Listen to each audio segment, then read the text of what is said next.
स्वागत है आप सभी का आज का भारत में। मैं हूं आपके साथ शिवशंकर उपाध्याय। बदलाव जीवन का बड़ा हिस्सा है, ये हम सभी मानते हैं। लेकिन सोचिए कि जो नेता चुनाव जीतने के बाद पार्टी बदल लें, उनके बारे में क्या कहेंगे और उनके तर्क सुनेंगे तो यकीन मानिए आप हंसेंगे।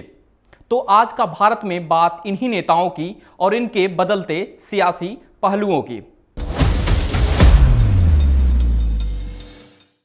तो क्या यह माना जाए कि जो भी सत्ता में आएगा वह सत्ता का रहना चाहता है या पावर चाहता है, या कमोबेश ये यूं कह लें कि वह जांच एजेंसियों से बचने की स्थिति में है। कमोबेश आज के परिवेश को देखकर ऐसा ही कहा जाता है। आज के भारत में हम बात करेंगे आज के विपक्षी नेता के बारे में, और साथ ही हम एक ऐसे नेता के बारे में आज चर्चा करेंगे जो भारतीय राजनीति में एक लंबे समय तक विपक्ष की भूमिका में रहे हैं। साथ ही वह जोड़ और तोड़ की राजनीति के बारे में क्या कुछ सोचते हैं, सुनिए भारत रत्न और प्रखर वक्ता अटल बिहारी वाजपेयी को। पार्टी तोड़कर सत्ता के लिए नया गठबंधन करके अगर सत्ता हाथ में आती है तो मैं ऐसी सत्ता को चिमटे से भी छूना पसंद नहीं करता।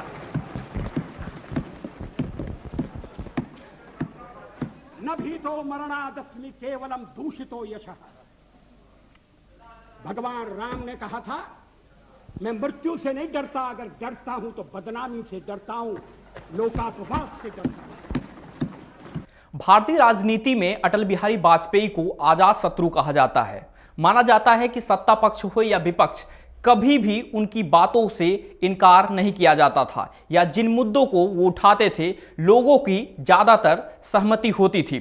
लेकिन आज के समय में राजनीतिक पार्टी जो अटल बिहारी वाजपेयी ने जिसकी नींव रखी थी, क्या उनके नेता आज जोड़ तोड़ की राजनीति से बच रहे हैं, या फिर यूं कहें कि वह ऐसी सत्ता को हथियाने का प्रयास कर रहे हैं।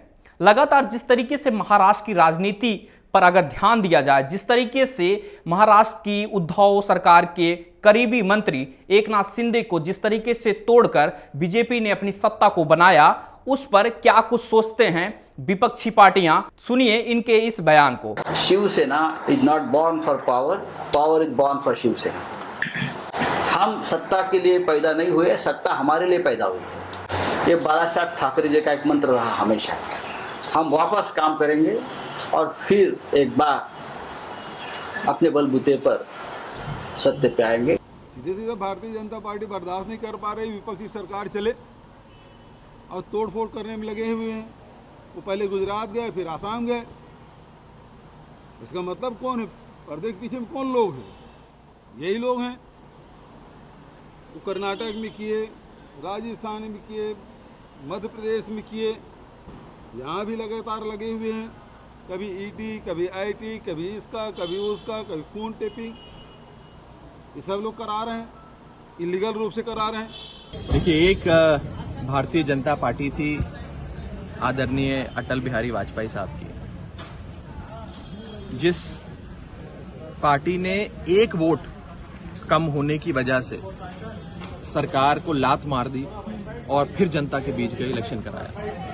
और एक दूसरी भारतीय जनता पार्टी जो आज की भारतीय जनता पार्टी है, जो साम दाम दंड भीड़, जो पैसे से, डंडे से, एजेंसियों का इस्तेमाल कर जोड़ तोड़ की सरकार बनाने में विश्वास रखती है, जो विधायक खरीदने में विश्वास रखती है। मैं इन दोनों भारतीय जनता पार्टी, एक अटल बिहारी वाजपेयी साहब की भारतीय जनता पार्टी और एक आज की भारतीय जनता पार्टी का, दोनों को कंपैरिजन आपके सामने रखना चाहता हूं। एक भारतीय जनता पार्टी थी जो नेचुरल मेजॉरिटी में विश्वास रखती थी कि लोगों द्वारा दिए गई मेजॉरिटी के आधार पर हम सरकार बनाएंगे, और एक आज की भारतीय जनता पार्टी है जो एक आर्टिफिशियल मेजॉरिटी बनाने में विश्वास रखती है, जो नेचुरल मेजॉरिटी में विश्वास नहीं रखती है। और आज इस देश के अंदर जो विधायकों की खरीद फरोख्त, जो एजेंसियों और डंडे के डर से विधायकों को जैसे जहाजों में बिठाकर, गाड़ियों में बिठाकर आलीशान होटलों में कैद किया जा रहा है, ये सब सत्ता का गंदा खेल आज लोगों के सामने, और मुझे लगता है कि लोग तय करेंगे। बस एक बात कहना चाहूंगा कि लोग भारतीय जनता पार्टी को हराने के लिए वोट डालते हैं, लेकिन भारतीय जनता पार्टी विधायक खरीद कर जोड़ तोड़ कर एक आर्टिफिशियल मेजॉरिटी क्रिएट करने की कोशिश करती है। ये लोग देख रहे हैं और लोग सही समय पर इसका जवाब भाजपा से लेंगे। आपने सुना महाराष्ट्र की सियासी हलचल के बारे में क्या कुछ विपक्ष सोचता है। हाल ही में जिस तरीके से गोवा कांग्रेस के 8 विधायकों ने बीजेपी का दामन थामा, उनमें से तो एक विधायक ऐसे थे जिन्होंने सीधा ये कहा कि हमें भगवान से ऐसा आदेश मिला कि बीजेपी को ज्वाइन करना है। सुनिए इनके इस बयान को और फिर आप निश्चय करिए कि क्या कुछ सियासी पहलुओं का मतलब होता है। I have asked the God and the goddess that this is in my mind what I should do. And God said, you go ahead, don't worry. See, I was in BJP earlier. If you recollect, I was the first MLA of BJP along with other 3. 4 MLAs got elected in 19. So BJP party has not been new to me. I have worked in that party. So today the situation is, the way Prime Minister is taking India forward, the way Prime Minister is creating a name for the country abroad, where each Indian is looked at with respect everywhere you go. The world is looking at Indian with a respect. Those days are gone where the Indian, that feeling is not there. And the way the country is moving forward, he wants to create a new this for the country. Similarly, I feel that Goa should not be behind. Goa should also march in conformity with PM's progress.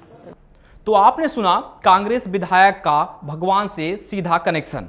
विपक्ष में सबसे ज्यादा लंबे वक्त तक रहने वाले अटल बिहारी वाजपेयी कभी भी विपक्ष को खत्म करने के पक्ष में नहीं थे, लेकिन आज के हालात में देखकर कमोबेश यही कहा जा सकता है कि विपक्ष को खत्म करने की साजिश की जा रही है। क्या यह लोकतंत्र के लिए जायज है या किसी भी तरीके से इसे सही ठहराया जा सकता है?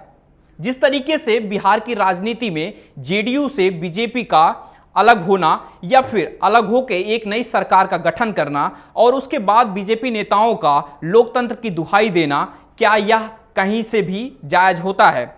महाराष्ट्र की राजनीति को देखें और बिहार की राजनीति को देखें तो दोनों तरफ एक जैसा ही काम हुआ है। कहीं सत्ता को तोड़कर नई सत्ता बनाई गई है या कहीं सत्ता अलग होकर दूसरे के साथ में गठबंधन करके नई सरकार बनाई। तो विपक्ष के लिए भी यह एक संदेश है और साफ तौर से लोकतंत्र को मजबूत बनाने की कोशिश होनी चाहिए लोकतंत्र में। आज के लिए बस इतना ही। अगले हफ्ते मिलते हैं नए मुद्दों के साथ में, सिर्फ और सिर्फ आज का भारत पर। धन्यवाद।